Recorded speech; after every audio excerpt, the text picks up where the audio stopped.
যে অনেক ত্যাগ এবং চেষ্টার বিনিময়ে যে পরিবেশ এসেছে, এই পরিবেশ তিনটা ম্যান্ডেটরি জিনিস দাবি করছে। নাম্বার 1, দৃশ্যমান গ্রহণযোগ্য মৌলিক সংস্কার।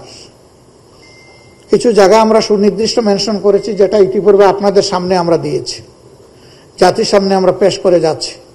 এ বিষয়ে আমাদের সুনির্দিষ্ট প্রস্তাবনা সংশ্লিষ্ট কমিশনগুলোর কাছে আমরা জমা দিয়েছি। আমাদের সাথে তাদের সেশন হবে। আমরা বলেছি যে এই সংস্কারগুলো সাধন না করে যে নির্বাচন হবে, এই নির্বাচন গণতন্ত্রের কোনো ভিত্তি রচনা করতে পারবে না। বরঞ্চ অতীতের নির্বাচন, যে নির্বাচনগুলো দেশ এবং জাতির কাছে, বিশ্বের কাছে মোটেই গ্রহণযোগ্য হয়নি, সেরকম হয়তো বা আরেকটি খারাপ নির্বাচন হবে। আমরা ওই নির্বাচন চাই না। হাজার প্রাণের বিনিময়ে, হাজার হাজার মানুষের পঙ্গুত্বের বিনিময়ে, আহত হওয়ার বিনিময়ে, রক্তের বিনিময়ে যে পরিবর্তন এসেছে, সেই পরিবর্তনে অবশ্যই সংস্কার সাধন করতে হবে। এই সংস্কার কারা করবে? সংস্কারের অংশীজন, প্রধান অংশীজন হচ্ছে রাজনৈতিক দলগুলো। রাজনৈতিক দলগুলা যত তাড়াতাড়ি এবং যত আন্তরিকভাবে সংস্কারের সহযোগিতা করবে, তত তাড়াতাড়ি নির্বাচনের পরিবেশ তৈরি হবে। এই সংস্কারে যদি সহযোগিতার ঘাটতি থাকে কিংবা সংস্কার যদি না হয়, তাহলে দেশের মানুষের যে আকাঙ্ক্ষা, যে প্রত্যাশা, যে দাবি, যে সংস্কারের মধ্য দিয়ে নির্বাচনের সুষ্ঠু পরিবেশ তৈরি করা হোক, সে দাবি পূরণ না হওয়ার কারণে নির্বাচন অনিশ্চিত হয়ে পড়বে এবং তার দায় রাজনৈতিক দলগুলোকে নিতে হবে। এই জন্য রাজনৈতিক দলগুলোকে বাস্তবতার জায়গায় এসে অবশ্যই জনপ্রত্যাশা পূরণে, সুষ্ঠু নির্বাচনের স্বার্থে এখানে সংস্কারে সহযোগিতা করতে হবে।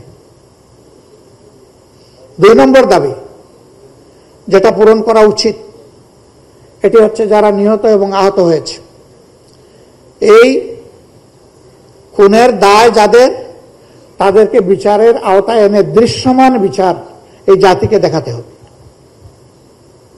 যাতে জাতির আস্থা ফিরে আসে যে খুনিদের বিচার হবে, অপরাধীদের বিচার আমরা পাব। শহীদ পরিবারগুলো যাতে মিনিমাম কনসোলেশন পায়, তাদের আত্মা যাতে প্রশান্তি পায় যে হ্যাঁ, আপনজন ফিরে আসবে না, কিন্তু এদেশে ন্যায় বিচার প্রতিষ্ঠিত হবে। আমরা সেই ন্যায় বিচারটি দেখতে চাচ্ছি এবং এটিও দৃশ্যমান দেখতে চাচ্ছি। আরো অনেক খুঁটিনাটি বিষয় এখানে এসেছে, তারা নির্বাচনের সময় জানতে চেয়েছে। আমরা বলেছি, প্রধান উপদেষ্টা তিনি জাতির সামনে বারবার বলেছেন ডিসেম্বর থেকে পরবর্তী বছরের জুনের মধ্যে ইলেকশন অনুষ্ঠিত হবে। আমরা এই সময়টাকে আনুষঙ্গিক প্রস্তুতির জন্য, সংস্কারের জন্য, বিচারের জন্য আমরা মনে করি যে এই সময়টা গ্রহণযোগ্য, কিন্তু এই সময়ের সীমা যেন অতিক্রম করে না যায়, সেই ব্যাপারে আমরা সতর্ক দৃষ্টি রাখব। আর শেষ আঘাতটা ছিল আমাদেরকে নিষিদ্ধ করা, এটা কাউকে করা হয়। আমরা মুসলিম, আমরা আমাদের 11 জন নেতা হারিয়েছি, শীর্ষ নেতা, আল্লাহ তাদেরকে শহীদ হিসাবে কবুল করে।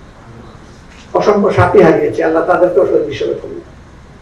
অসংখ্য ভাই বোন পঙ্গু হয়েছে, আল্লাহ তাদের সঙ্গী সহায় হোক। এর পাশাপাশি বাংলাদেশ জাতীয়তাবাদী দল, তারাও প্রচুর সাথী এবং সহকর্মীকে হারিয়েছে। আমরা যেমন আয়নাগরের শিকার হয়েছি, তারাও হয়েছে। আমরা যেমন মামলা পেয়েছি, জেলে গিয়েছি, তারাও পেয়েছেন, গিয়েছি। লাখে লাখ, হাজারে হাজারে না, আমরা উভয় দল। ব্যক্তি হিসাবে বেগম খালেদা জিয়াও জুলুমের শিকারে পরিণত হয়েছে। তিনি একদিকে মজলুম, আরেকদিকে অসুস্থ। দেশ থেকে যাওয়ার আগে আমরা চিন্তা করেছিলাম একটু সাক্ষাৎ হবে, কিন্তু যে কোনো কারণে সেটি আমরা করতে পারি বা হয়ে ওঠে। ইউরোপ সফরে গিয়েছি, একেবারেই কাছের দেশ বেলজিয়াম। আবার ইউকেতে আমাদের 2 জনের যাওয়ারও দরকার ছিল। তাই সাবনার চিকিৎসা পারপাসে একটা বিশেষ জায়গা, যেটা বাংলাদেশে হচ্ছে না, তিনি ওখানে গিয়েছেন। আর আমার একজন পরিবারের সদস্য সেখানে থাকে, তাদেরকে গত সফরে আমি সময় দিতে পারিনি, এবার দিব বলে কথা দিয়েছিলাম, তাই গেলাম 2 দিনের জন্য। আমরা গিয়েছি প্রথমে উনাকে দেখতে, যে কোনো কাজ শুরু করার আগে লন্ডনে ঢোকার। আলহামদুলিল্লাহ আমরা কৃতজ্ঞ যে তারা আমাদেরকে অতি ভালোবাসা এবং সম্মানের সাথে গ্রহণ করেছে। আমাদের মূল উদ্দেশ্যই ছিল উনাকে দেখা, কিন্তু যেহেতু তিনি অবস্থান করছেন তার বড় সন্তান দলের ভারপ্রাপ্ত চেয়ারম্যানের বাসায়, সেই কারণে তিনিও থাকবেন, এটি স্বাভাবিক। তিনি ছিলেন। দুইজন বাংলাদেশি মানুষ চা খাইতে গেলে একজনের সাথে আরেকজনের কোনো পরিচয় নাই, শুরু করে দেয় আমাদের দেশের রাজনীতির কথা। আমরা দুই দলের দায়িত্বশীল নেতৃবৃন্দ এক জায়গায় বসবো আর রাজনীতির কোনো কথা হবে না, এটা কি বাস্তব? এটা বাস্তব না। কথা তো হয়েছে, কিন্তু আমরা সুনির্দিষ্ট কোনো বিষয়ে কথা বলি, কখন নির্বাচন হবে, কিভাবে নির্বাচন হবে, বিচার প্রক্রিয়া কিভাবে হবে না হবে, বিভিন্ন বিষয় নিয়ে আমরা সাধারণ আলোচনা করেছি। ওইটা ডিসিসিভ কোনো ডিসকাশন ছিল না। আর যেটা বলেছে যে রাজনীতিতে দুই দলের বিরোধ, যদি আপনি মার্কিন যুক্তরাষ্ট্রের গত নির্বাচনের দিকে তাকান তাইলে এটা কোনো বিরোধী না। সেখানে বাকযুদ্ধ তো হয়েছে আরো প্রচন্ড, কিন্তু ইলেকশন হয়ে যাওয়ার পরে হ্যান্ডশেক। একদল চলে গেছে সরকারে, আরেক দল বসে গেছে বিরোধী দলে। এখন তারা মিলেমিশে তাদের দেশ চালাবে, এটাই স্বাভাবিক।